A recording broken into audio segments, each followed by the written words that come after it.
साथियों, स्वागत है आप सभी का मेरे YouTube channel grade up technical knowledge पर। और मैं रवि कुमार आपका स्वागत करता हूं अपने चैनल पर।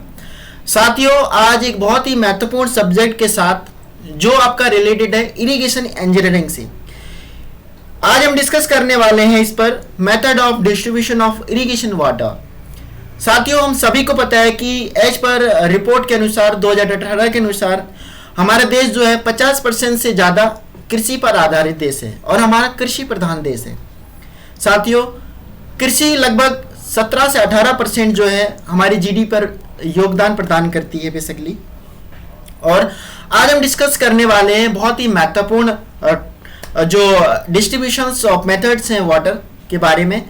तो साथ ही डिस्कस करेंगे सम टेक्निकल टर्म्स के बारे में, जैसे आपका क्रॉप रेशियो होता है, intensity, saturation capacity of the soil, इन सभी के बारे में डिस्कस करने वाले हैं। तो साथियों, अभी तक भी चैनल को सब्सक्राइब नहीं किया तो प्लीज आप मेरे चैनल को सब्सक्राइब करें, ग्रेड अप टेक्निकल नॉलेज, और यहां से आपको बहुत ही महत्वपूर्ण अपडेट मिलेंगे।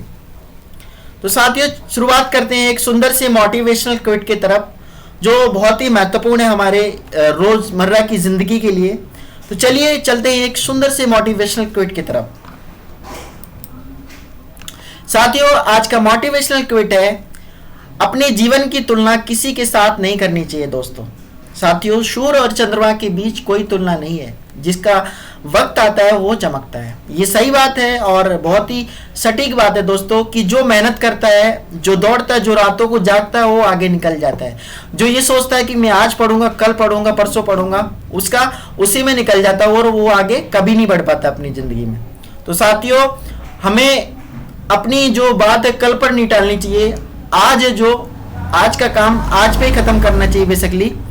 और अपनी जो तुलना है ना दोस्तों, साथियों, कभी किसी के साथ मत करना, क्योंकि आपकी जितनी कैपेसिटी होती है वो किसी इंसान की दूसरे की कैपेसिटी नहीं हो सकती है। आप जो काम कर सकते हैं वो दूसरा इंसान काम नहीं कर सकता आपके मुकाबले। तो अपने आप को कभी किसी के साथ कंपैरिजन मत करो, हमेशा अपने आप को अपग्रेड करने की कोशिश करो, आप जरूरी सफलता आपको मिलेगी। तो चलिए दोस्तों, चलते हैं अपनी क्लास की तरफ और देखते हैं some technical most important terms के बारे में। साथियों, सम टेक्निकल टर्म्स यूज करते हैं इरिगेशन में, जैसे कि आपका saturation capacity, crop ratio, permanent wilting point, core watering, पलेवा और इंटेंसिटी ऑफ इरिगेशन। इन सभी के बारे में हम बेसिकली आज डिस्कस करने वाले हैं ब्रीफली तरीके से। तो प्लीज अभी तक भी चैनल को सब्सक्राइब नहीं किया तो प्लीज आप मेरे चैनल को सब्सक्राइब करें, ग्रेड अप टेक्निकल नॉलेज, और यहां से आपको बहुत ही महत्वपूर्ण जानकारी प्राप्त होगी हमेशा। तो चलिए दोस्तों, चलते हैं, देखते हैं saturation capacity of the soil के बारे में। The water required to the fill a pore space in the soil particles by replacing all air held on the pore space is known as saturation capacity of total capacity or maximum holding capacity of the soil।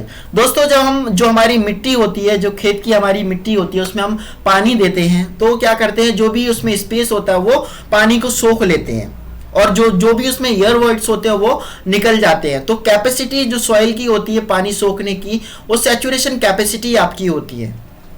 साथियों, चलते हैं next आपकी technical terms की तरफ और discuss करते हैं crop ratio.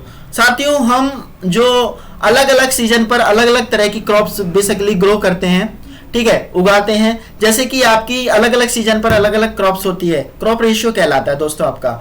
साथियों, जैसे कि आपका राबी क्रॉप्स होता है, खरीफ क्रॉप्स होता है, इनके अलग अलग एग्जाम्पल होते हैं। जैसे कि राबी क्रॉप्स के एग्जाम्पल देख लो तो गेहूं, चना, मटर आपका जो होता है ये राबी क्रॉप्स आपका होता है, ठीक है। जैसे कि आपका ये हो गया राबी क्रॉप्स के बारे में, जैसे कि गेहूं, चना और ये मटर है, इन सभी की क्रॉप्स होती है जो। तो दोस्तों, आज इन सभी के बारे में हम डिस्कस, आप देख रहे हो इमेजेस पर, फोटोग्राफ्स पे आप देख रहे हो कि जो ये राबी क्रॉप्स के एग्जांपल है वो गेहूं, चना, मटर। तो ये आपका क्या होता है, क्रॉप रेशियो होता है बेसिकली कि अलग अलग सीजन पर अलग अलग तरह की क्रॉप्स उगाना, ठीक है। तो अब हम डिस्कस करते हैं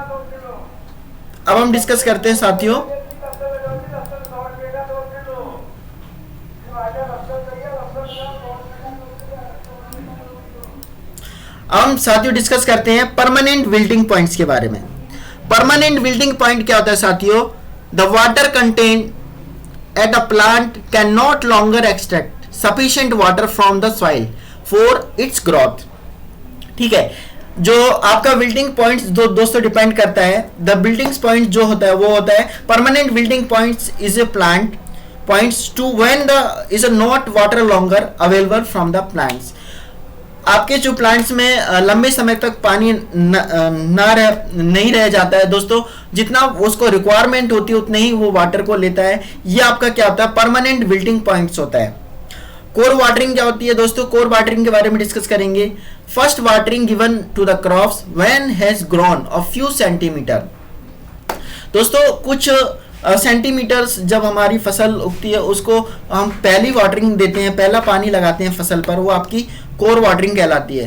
तो इसे हम कोर वाटरिंग बोलते हैं बेसिकली. एंड पलेवा क्या होता है, पलेवा first watering before the sowing of the crops. फसल बोने से पहले जो हम पानी देते हैं वो पलेवा कहलाता है हमारा. तो ये क्या होता है, हमारा पलेवा होता है. अब हम डिस्कस करने वाले हैं इंटेंसिटी ऑफ इरिगेशन के बारे में.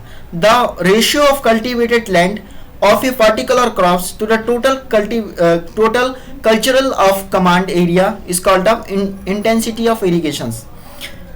ठीक है, तो ये आपका क्या होता है, इंटेंसिटी ऑफ इरिगेशन होता है. मतलब ratio of cultivated land for a particular crop.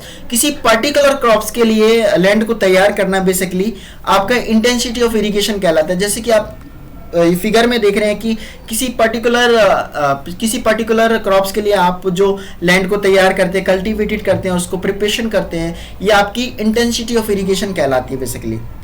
तो चलिए दोस्तों चलते हैं, अब हम सम मेथड्स के बारे में डिस्कस करने वाले हैं बेसिकली, जो हमारे डिस्ट्रीब्यूशन हम इरिगेशन में यूज करते हैं बेसिकली.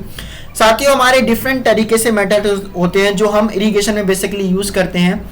एक हमारा होता है फ्री फ्लडिंग इरिगेशन, दूसरा होता है चेक फ्लडिंग इरिगेशन, तीसरा होता है बॉर्डर फ्लडिंग इरिगेशन, चौथा होता है फोरो इरिगेशन और पांचवा होता है स्प्रिंकलर इरिगेशन. इन सभी के माध्यम से हम कृषि पर वाटरिंग करते हैं दोस्तों. जैसे कि आप इमेजेस पर देख रहे हैं, ये आपका स्प्रिंकलर इरिगेशन कहलाता है, ये आपका फ्री फ्लडिंग इरिगेशन कहलाता है, ये आपका बॉर्डर इरिगेशन कहलाता है, ये आपका फोरो इरिगेशन कहलाता है. इन सभी के बारे में हम ब्रीफली डिस्कस करने वाले हैं. तो चलिए दोस्तों करते हैं शुरुआत चेक फ्लडिंग इरिगेशन के बारे में. उससे पहले हम देखते हैं पहले फ्री फ्लडिंग इरिगेशन के बारे में. फ्री फ्लडिंग इरिगेशन क्या होता है, in this method the field is divided into the small size of the level.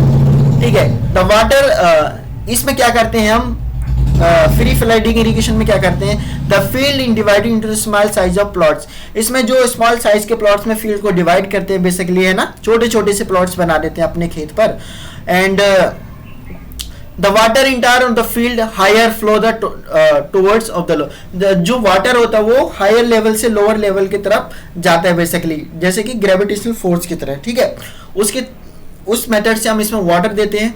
And इस मेथड से है ना बहुत ज़्यादा पानी वेस्ट होता है. ये हमें ध्यान रखना चाहिए कि ये जो फ्री फ्लडिंग मेथड होता है साथियों, इससे बहुत ज़्यादा हमारा जो वाटर है ना वेस्ट होता है. दिस मेथड ऑफ ये जो मेथड होता है वो स्टीप लैंड के लिए ज़्यादा ये जो मेथड होता है, जो फ्री फ्लडिंग मेथड होता है, this method insulated by the irrigation system of were the steep land. जहाँ पर स्टीप लैंड अवेलेबल होती है वहाँ पर हम इस मेथड्स को अप्लाई कर सकते हैं और अच्छी तरीके से कर सकते हैं अप्लाई. ठीक है, तो नेक्स्ट चलते हैं, हम चेक फ्लडिंग इरिगेशन के बारे में जानते हैं. दोस्तों चेक फ्लडिंग इरिगेशन क्या होता है कि basically in this method field divided into the relatively level of plots हम छोटे छोटे प्लॉट्स इसमें डिवाइड करते हैं. चेक जनरली हम जो चेक बनाते हैं इसमें 2 से 3 मीटर के बीच में होते हैं, वाइड्स होते हैं, और इनका जो बेस होता है दोस्तों 25 सेंटीमीटर से 30 सेंटीमीटर के बीच में हाई होता है. This methods of more suitable for permeable soil. ये परमामेबल सॉइल के लिए बहुत ज़्यादा सुटेबल होता है मेथड दोस्तों. जैसे कि आप फिगर में देख रहे हैं, ये जो मेथड होता है परमामेबल सॉइल के लिए बहुत ही ज़्यादा सुटेबल होता है. और द चेक जनरली 2 से 3 मीटर वाइड होती है एंड इसका वेस होता है 25 से लेकर के 30 सेंटीमीटर के बीच में. ये आपका चेक फ्लडिंग मेथड होता है जो आप इरिगेशन में यूज करते हैं साथियों. अब आप बात करते हैं हम बॉर्डर फ्लडिंग इरिगेशन के बारे में. In this method the field divided into the number of long parallel strips में. लॉन्ग पैरेलल लंबी जो स्ट्रिप्स होती है उसमें अपने जो खेत होता है ना उसको डिवाइड कर देते हैं हम. And this method is use close growing crops, जो हमारी फसल होती हैं, जब क्लोज तरीके से हमें क्रॉप्स को ग्रो करना होता है बेसिकली, वहां पर इनका यूज करते हैं। जैसे हम गेहूं वगैरह उगाते हैं ना, गेहूं की फसल वगैरह उगाते हैं, वहां पर हम ना इसको यूज करते हैं basically, but not for the rice crops के बारे में। ये जो मेथड होता है वाटर फ्लडिंग मेथड होता है, ये राइस के लिए इतना सुटेबल नहीं होता जितना हमारा गेहूं के लिए सुटेबल होता है बेसिकली साथियों। अब बात करते हैं स्प्रिंकलर इरिगेशन के बारे में। साथियों स्प्रिंकलर इरिगेशन जो होता है बहुत ही महत्वपूर्ण मेथड होता है basically. In this method water applied in the from spray. आपने देखा होगा ना कई बार के जो खेतों में पाइप्स लगा देते हो उनसे स्प्रे निकलती है, साथियों वो हमारा होता है स्प्रिंकलर इरिगेशन होता है। In this system consist of pipe जो होते हैं इसमें छोटे छोटे से पाइप होते हैं, शाफ्ट में जुड़े होते हैं बेसिकली, है ना, और उनसे क्या होता है वॉल्व लगे होते हैं उनमें, और उससे क्या होता है पानी निकलता है जो स्प्रे के रूप में होता है। वो सभी के लिए बहुत ही महत्वपूर्ण होता है दोस्तों, ठीक है। तो ये क्या होता है आपका स्प्रिंकलर इरिगेशन होता है बेसिकली। तो साथियों ये बहुत ही महत्वपूर्ण है, ये टॉपिक है हमारा, और आई होप कि आपको पसंद आया होगा। तो प्लीज अभी आपको पसंद आया होगा तो इसे लाइक और सब्सक्राइब जरूर करें चैनल को। तो प्लीज आप मेरे चैनल को सब्सक्राइब करें। Thanks for watching my video. और साथियों कमेंट जरूर करें वीडियो पर, क्योंकि आप कमेंट करते हैं तो